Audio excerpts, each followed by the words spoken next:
तो ये iQOO 13 जिसका कैमरा टेस्टिंग हम इस वीडियो में डिटेल में करने वाले हैं, फ़ोटो वीडियो सारे सैम्पल्स हैं। ये मैंने अमेज़ॉन से परचेज़ किया था, आई थिंक 60,000 के आसपास का मुझे पड़ा था। इस प्राइस में जब आप इतना अमाउंट पे करते हो, कैमरा से बहुत एक्सपेक्टेशंस होती हैं। कैसा है, आपको लेना चाहिए नहीं लेना चाहिए, एक्सप्लोर करते हैं एंड लेट्स सी। तो सबसे पहले नंबर ऑफ कैमरास की बात कर लेते हैं। तो पीछे की साइड 3 कैमरा सेटअप आपको मिलता है, तीनों 50 मेगापिक्सल के हैं। तो प्राइमरी सेंसर है 1x1.56 इंच का, फिर 50 मेगापिक्सल का ही अल्ट्रा वाइड एंगल कैमरा है। इवन टेलीफोटो कैमरा जो कि 2x है वो भी 50 मेगापिक्सल का है। 2x हमने वीवो में भी देखा था, iQOO में भी है फॉर सम स्ट्रेंज रीज़न। मुझे पर्सनली 3x का आउटपुट ज़्यादा अच्छा लगता है, बट एनीवेज आगे चलते हैं और फोटोज़ के आउटपुट की बात करते हैं। तो सबसे पहले अगर मैं फोटोज़ की बात करूं तो बेसिकली आपको 3 कलर ऑप्शंस मिलते हैं। एक है विविड, एक है टेक्सचर्ड और एक है नेचुरल। यहाँ पे आप तीनों का एक सैंपल देख सकते हो। मुझे पर्सनली नेचुरल ज़्यादा अच्छा लगा और आगे जो भी आप सैंपल देखोगे वो नेचुरल में है। बट अगर आपको थोड़े वाइब्रेंट कलर्स पसंद है तो आप विविड की तरफ जा सकते हो। टेक्सचर्ड में क्या है, थोड़ा सा कॉन्ट्रास्टी, थोड़ा सा डार्क और ज़्यादा शार्पनेस और क्लैरिटी के साथ फोटोज़ आती है, तो वो आपकी चॉइस है। मुझे पर्सनली नेचुरल अच्छा लगा। अब अगर मैं आउटपुट की बात करूँ, 1x में जो हमने फ़ोटोज़ ली हैं, मुझे डिटेल्स काफ़ी अच्छी लगी। आप इन जिन भी फोटोज़ में देखोगे डिटेल अच्छी है, क्लैरिटी अच्छा है, इवन शार्पनेस जो ऑल ओवर फोटोज़ में मिल रहा है, चाहे वो सेंटर में हो चाहे एजेस में हो, डिटेल वाइज कोई दिक्कत नहीं है, बढ़िया फ़ोटोज़ हैं। एक और चीज़ जो मुझे अच्छी लगी वो है हाईलाइट कंट्रोल।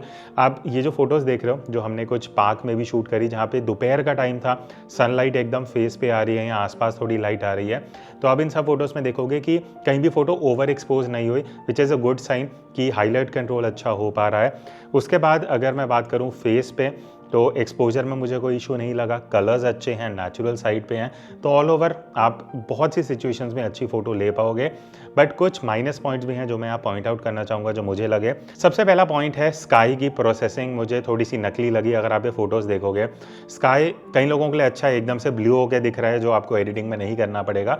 बट कई जगह क्या हो रहा था जहाँ पे स्काई ब्लू नहीं है, आप एजेस में देखना, जो पेड़ हैं, जो पत्ते हैं, वो एकदम से डार्क हो रहे हैं और फिर एकदम आपको स्काई दिख रहा है, तो हेलो इफेक्ट पेड़ों के आसपास आ जाता है। स्पेशली अगर आप आउटडोर ज़्यादा फोटो लेने वाले हो, ये मल्टीपल फोटोज़ में मुझे देखने को लगा, जो उतना बढ़िया और प्रोफेशनल आउटपुट मुझे नहीं लगा। जब हम 50-60 हज़ार रुपये खर्च करते हैं, ऐसा रिजल्ट एक्सपेक्ट नहीं करते। दूसरी चीज़ है कॉन्ट्रास्ट, मुझे थोड़ा हायर साइड पे लगा, स्पेशली जब मैं आउटडोर शूट कर रहा था। अगेन वही चीज़, जो पेड़ों का आउटलाइन है या स्ट्रक्चर्स का आउटलाइन है, वहाँ पे कॉन्ट्रास्ट थोड़ा हाई साइड पे आ रहा है प्रोसेसिंग की वजह से। नेक्स्ट चीज़ है कलर इनकंसिस्टेंसी। अब यहाँ पे मैं आपको 2 फोटोज़ दिखाऊंगा। जब हम एक फ़ोटो ले रहे हैं सेम जगह पे, तो अच्छी कलर्स आ रहे हैं, अच्छा सैचुरेशन है।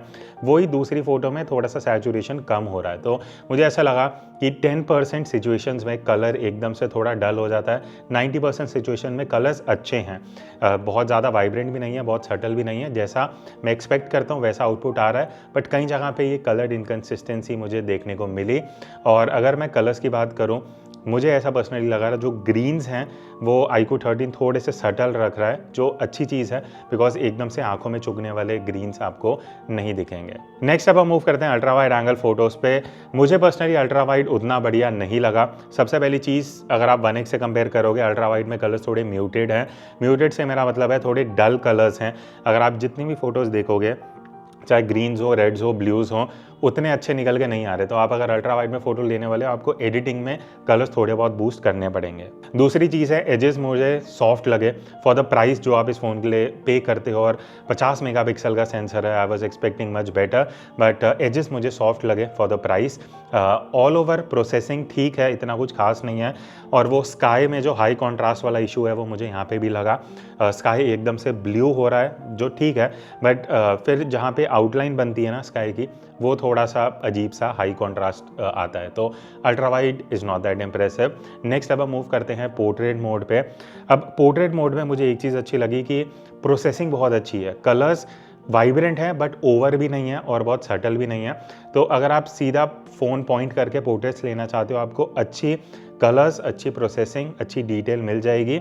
1x में एक और चीज़ मुझे अच्छी लगी कि जब हम डिस्टेंस से फ़ोटो ले रहे थे तो भी ये डिटेक्ट करके बढ़िया बैकग्राउंड ब्लर वगैरह आपको दे रहा था। इवन फोरग्राउंड में भी ये चीज़ों को ब्लर कर रहा है। फिर उसके बाद ना आपको पोर्ट्रेट में बेसिकली 4 ऑप्शंस मिलती हैं। एक हो गया 24 mm, फिर 35, फिर 50 और 100।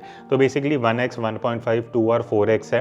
तो हमने 2x में 50 mm पे भी यहाँ कुछ पोर्ट्रेट्स लिए हैं, जो अगेन आपको कंप्रेशन अच्छा देता है, बैकग्राउंड ब्लर ज़्यादा आ जाता है। बट मुझे कुछ चीज़ें हैं जो मैं यहाँ पे पॉइंट आउट करना चाहूँगा। एज डिटेक्शन बेटर हो सकता था, चाहे वो 1x हो चाहे 2x हो, बिकॉज कई बार कानों के एजेस में, कई बार शोल्डर के एजेस में डिटेक्शन उतना प्रोफेशनल नहीं लगा जो इस प्राइस रेंज में होना चाहिए था।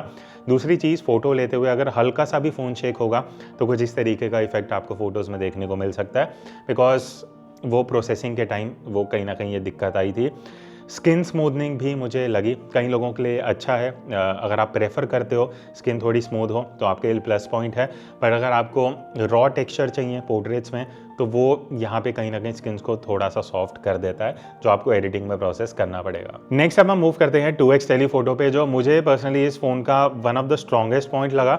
इनिशियली मुझे लग रहा था 2x का कुछ यूज़ नहीं है, बट जो आउटपुट है, अगर आप नॉर्मल मोड में फ़ोटो ले रहे हो, पहली चीज़ जो नेचुरल ब्लर आता है वो काफ़ी बढ़िया है, डिटेल मेंटेन कर रहा है, शार्पनेस अच्छी है, ऑल ओवर प्रोसेसिंग बढ़िया आ रही है, तो मुझे ऐसा कोई दिक्कत नहीं लगा। बस हाँ, एक इशू है जो मैं पॉइंट करना चाहूँगा कि जब हम फ़ोटोज़ ले रहे थे 2x में या इवन 4x में, तो फ़ोटो लेते टाइम अगर हल्की सी भी लाइट कम है ना, शाम के 5 साढ़े 5 भी बज रहे हैं और सब्जेक्ट हल्का सा भी मूव होता है, आपका फ़ोन हल्का सा शेक होता है, तो इस तरीके का आपको मोशन या ब्लर देखने को मिलेगा, जो मुझे लगता है कि अगेन इस प्राइस पॉइंट पे नहीं होना चाहिए। प्रोसेसिंग में ये थोड़ा शटर स्पीड थोड़ा स्लो कर रहा है फ़ोटो लेते टाइम, जिस वजह से ये देखने को मिल रहा है specially 2x and 4x mode में। बाकी अदरवाइज टेलीफोटो का रिजल्ट अच्छा है। 2x में खासकर अगर आप फोटो ले रहे हो तो बढ़िया आपको आउटपुट मिलेगा। 4x इज़ एवरेज, उतना डिटेल टेक्सचर नहीं है फोटो में, आपको वो पता लग जाता है कि आप जूम करके फ़ोटो ले रहे हो। अब बात करते हैं 50 मेगापिक्सल मोड की, क्योंकि तीनों ही कैमराज में आपको 50 मेगापिक्सल मिलते हैं। मैं स्टार्ट करूंगा अल्ट्रा वाइड एंगल के साथ। मुझे पर्सनली यहाँ पे उतना बढ़िया आउटपुट नहीं लगा। जब आप देखोगे हम फोटो जूम कर रहे हैं, फोटो में उतनी शार्पनेस डिटेल है, बट वो ओवर शार्पनिंग लग रहा है जो प्रोसेसिंग में किया जा रहा है। तो अल्ट्रा वाइड में 50 मेगापिक्सल का मुझे ऐसा कोई बेनिफिट नहीं लगा। जहाँ बेनिफिट है वो है 1x में आप देखोगे जब आप फोटो लेने के बाद क्रॉप कर रहे हो ज़्यादा, आपको डिटेल, क्लैरिटी, टेक्सचर सब कुछ अच्छा मिल रहा है। तो प्राइमरी के सेंसर में आई वुड सजेस्ट वहाँ पे आप ये यूज़ कर सकते हो। 2x में भी एक हद तक जब हम फोटो को क्रॉप कर रहे हैं, जूम कर रहे हैं, तो अच्छी खासी डिटेल रिटेन रह रही है, बट अल्ट्रा वाइड में मुझे ऐसा नहीं लगा। बाकी प्रोसेसिंग वगैरह में ऐसा कोई दिक्कत नहीं है। अब लास्ट बात करते हैं लो लाइट परफॉर्मेंस की, जो मुझे पर्सनली इस फ़ोन की अगेन प्राइस के हिसाब से उतना बढ़िया नहीं लगा। सैम्पल्स आप यहाँ देख सकते हो। 1x में जब लाइट थोड़ी बहुत अच्छी है तो आपको अच्छा आउटपुट मिल जाएगा। एज सच कोई कंप्लेंट नहीं है, कोई दिक्कत नहीं है। दिक्कत ये है कि स्पेशली 2x में या अल्ट्रा वाइड में, इवन 1x में मैंने ये चीज़ नोटिस करी है। आप कुछ सैम्पल्स भी देख सकते हो कि जब हम फोटो ले रहे थे नाइट मोड में क्या होता है, ये 2, 3 या 5 सेकंड के लिए फ़ोटो कैप्चर करता है नाइट मोड में, जब लाइट कम होती है। अब वहाँ पे क्या हो रहा है, अगर हल्का सा भी कैमरा शेक होगा 5 सेकंड में, ऑब्वियस है, या आपका सब्जेक्ट थोड़ा सा शेक हो रहा है, तो वो फ़ोटो में रजिस्टर होगा, जो देखने में फिर आपकी फ़ोटो पूरी ख़राब कर देता है। तो मुझे कहीं ना कहीं ऐसा लगा कि अगर आप नाइट मोड में फ़ोटो लेने वाले हो, आउटपुट आपको वैसा नहीं मिलेगा। या तो आप ट्राइपॉड पे लगा के लो, या फिर बिना नाइट मोड के अगर आप फ़ोटो किसी तरीके से निकाल सकते हो तो ठीक आउटपुट मिल जाएगा।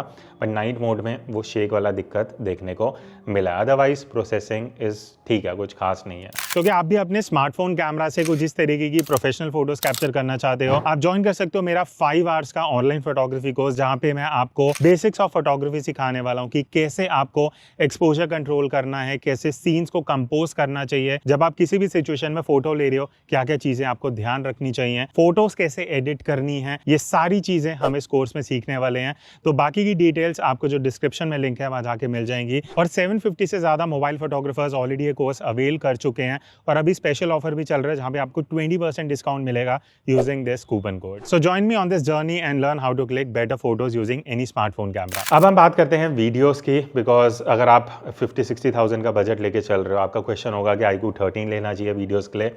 जान लेते हैं, पहले 1x वीडियो की बात करते हैं। तो अप टू 8K वीडियो आप शूट कर सकते हो, उसका मैं आपको सैंपल दिखा देता हूँ। अच्छा, अब एक चीज़ जो iQOO 13 में इंप्रेसिव है वो है 8K वीडियो। अभी जो हम शूट कर रहे हैं वो 8K ही है, 8K 30 FPS। तो मान लेते हैं अगर आपको इस फ्रेम को क्रॉप भी करना है, स्टिल आपके पास रेजोल्यूशन अच्छा खासा बचेगा, तो ये 8K का बेनिफिट होता है। प्रैक्टिकली इतना यूज़फुल होना हो वो अलग चीज़ है, पर एक आपको ऑप्शन मिल रहा है 30 FPS तक आप 8K जो वीडियो है वो इस फ़ोन से रिकॉर्ड कर सकते हो। तो 8K में बेसिकली आपको बेनिफिट ये मिलता है कि अगर आप वीडियो क्रॉप वगैरह करना चाहते हो, हाई रेस चाहिए, देन वो आपको इसमें ऑप्शन मिलता है। तो टेक्निकली बहुत अच्छी ऑप्शंस हैं। 4K 60 FPS में भी हमने कुछ सैंपल शूट किए हैं। तो अभी हम 4K 60 FPS पे वीडियो शूट कर रहे हैं, जस्ट टू चेक कि आउटडोर सिचुएशन में कैसे काम कर रहा है। मेरे पीछे अभी सनलाइट थी, अराउंड 4:30 बज रहे हैं, तो सनसेट हुआ नहीं है बट डायरेक्टली लाइट मेरे ऊपर आ रही है। तो अभी आपको एक आइडिया लग जाएगा अगर आप आउटडोर वीडियो शूट करने वाले हो। 4K 60 FPS है, तो लाइक रेजोल्यूशन भी ज़्यादा है, FPS भी आपको ज़्यादा मिल रहा है। एंड अगर आप आउटडोर वीडियो करते हो, व्लॉगिंग करते हो, इस क्लिप से आपको चीज़ें क्लियर हो जाएंगी। प्लस ऑडियो भी इंटरनल माइक से आ रहा है, तो यूल गेट टू हेयर कि कैसा स्ट्रेट आउट ऑफ मोबाइल जो इसका ऑडियो रिकॉर्ड हो रहा है। अब यहाँ पे पहले मैं अच्छी चीज़ों की बात कर लेता हूँ। मुझे स्टेबलाइजेशन अच्छा लगा 1x में, अगर आप 4K में शूट कर रहे हो, चलते हुए थोड़ा वॉक करते हुए अगर आप कुछ शूट करना चाह रहे हो सिनेमैटिक शॉट्स वगैरह, तो वहाँ पे आपको ऐसा कोई दिक्कत नहीं आएगी। डिटेल अच्छी हैं, क्लैरिटी बढ़िया है 1x में, अगर लाइट आपको अच्छी मिल रही है। कलर्स में मुझे ऐसा कोई दिक्कत नहीं लगी। दिक्कत जो है वो 2 सिचुएशंस में है। एक है बैकलाइट में, जहाँ मुझे लगा सब्जेक्ट उतना बेटर एक्सपोज नहीं हो पाया, और इवन एक्सपोजर जो है वो जब चेंज होता है तो आपको देखने को लगेगा लाइक एकदम से चेंज होगा, स्मूथ शिफ्टिंग नहीं है एक्सपोजर की। इवन अगर लाइट हल्की सी कम होगी तो नॉइस मुझे थोड़ा इजीली देखने को मिला शैडो एरियाज़ में। जब हम वो पैसेज में वीडियो शूट कर रहे थे तो मुझे ऐसा लगा कि नॉइस थोड़ा ज़्यादा आ रहा है। तो अगर आप अच्छी लाइट में शूट कर रहे हो तो बढ़िया आउटपुट आपको मिल जाएगा। तो अभी हम ultra wide angle 4K video shoot कर रहे हैं। अभी हम ये सुंदर नर्सरी हुमायूं टूम म्यूज़ियम में आए थे। तो जस्ट वीडियो सैंपल लेते हुए कि अगर हम लाइट से थोड़ा अंदर जा रहे हैं, शेड भी है प्लस अल्ट्रा वाइड है, तो कैसे कम ये जो शिफ्ट होता है हाईलाइट से शैडो, प्लस थोड़ा सा ऑडियो एको आ रहा होगा, उसके लिए आप थोड़ा कॉम्प्रोमाइज़ कर सकते हो। बट अभी एकदम डार्क है, मतलब मेरे पीछे थोड़ी लाइट आ रही होगी, मैं एकदम डार्क में हूँ। बट 2-3 सेकंड के बाद थोड़ी सिचुएशन चेंज होगी, तो देखते हैं कैसे अडाप्ट कर रहा है लाइट से शैडो, शिफ्ट कैसा है एक्सपोजर का, वो सारी चीज़ें। बिकॉज अल्ट्रा वाइड में ये चीज़ बहुत मैटर करती है कि एक्सपोजर कैसे शिफ्ट हो रहा है जब आप लाइटिंग डार्क से ब्राइट या ब्राइट से डार्क जाते हो। बाकी थोड़े और सैंपल लेते हैं एंड आप देखोगे आपको इसका कैसा आउटपुट लग रहा है अल्ट्रा वाइड में। अब मैं बात करना चाहूँगा अल्ट्रा वाइड एंगल कैमरा की, जहाँ मुझे एवरेज आउटपुट लगा।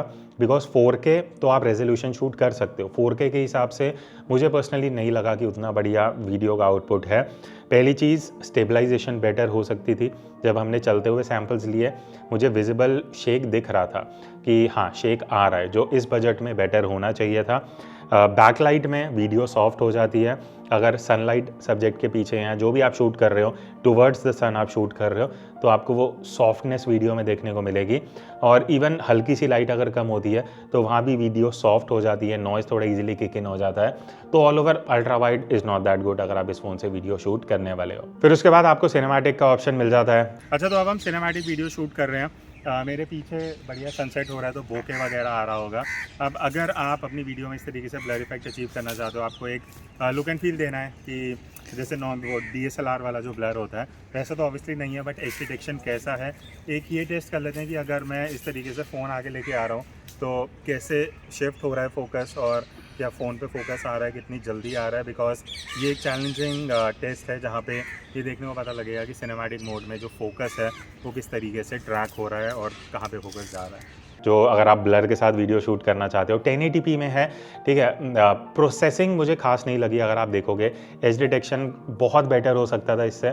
आई वुड से 25-30 हज़ार वाले फ़ोन्स के आसपास वाला आउटपुट है। अगेन उतना कुछ खास आउटपुट नहीं मिलेगा। तो ओकेजनली अगर आप शूट करने वाले हो तो काम चला हुआ आप शूट ले सकते हो, सैम्पल्स ले सकते हो, बट उतना इंप्रेसिव आउटपुट नहीं है।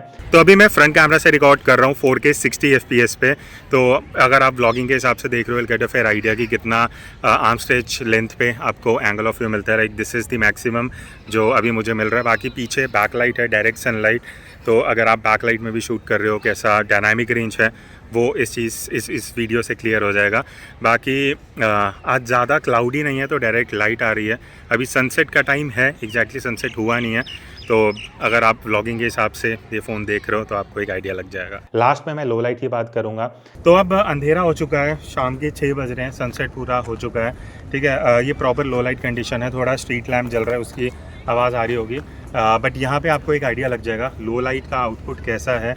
अगर एकदम एक्सट्रीम देखना है तो मैं वापस थोड़ा सा इस तरफ जाता हूँ, बिकॉज यहाँ थोड़ा अंधेरा है। एंड एक्सट्रीम जो लो लाइट है वहाँ पे पता लगेगा कि नॉइज़ कैसी आ रही है या कितना अच्छा कंट्रोल है in terms of exposure. Because जैसे जैसे मैं पीछे जा रहा हूँ लाइट थोड़ी कम हो रही होगी। अब मैं आई थिंक थोड़ा अंधेरे में हूँ, ये एकदम पिच डार्क कंडीशन है।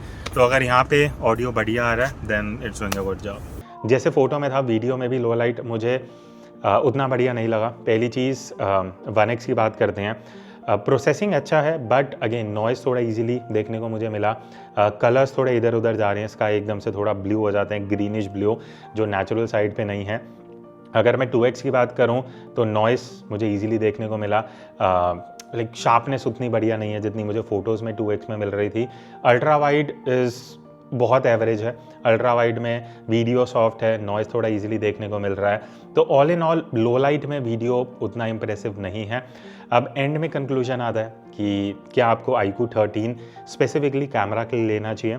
आई वुड से अगर आप 1X में फ़ोटो एंड वीडियो शूट कर रहे हो, टेलीफोटो इसका मुझे स्ट्रॉन्गेस्ट पॉइंट लगा। 2X 4X उतना इंप्रेसिव नहीं है, तो 1X एंड 2X के लिए अच्छा ऑप्शन है। बट अगर आप पोर्ट्रेट ज़्यादा लेते हो, अगर आप वीडियो के लिए ज़्यादा यूजेज है आपका, स्पेशली अल्ट्रा वाइड में स्लोमो वगैरह शूट करने हैं, लो लाइट में वहाँ पे इतना बड़ी आउटपुट नहीं है, तो उसके लिए आप ये फ़ोन स्किप कर सकते हो। 1X 2X के लिए आप प्रेफर कर सकते हो। मुझे पर्सनली लाइक ऐसा नहीं लगा कि इट इज़ बेस्ट अंडर 50-60,000।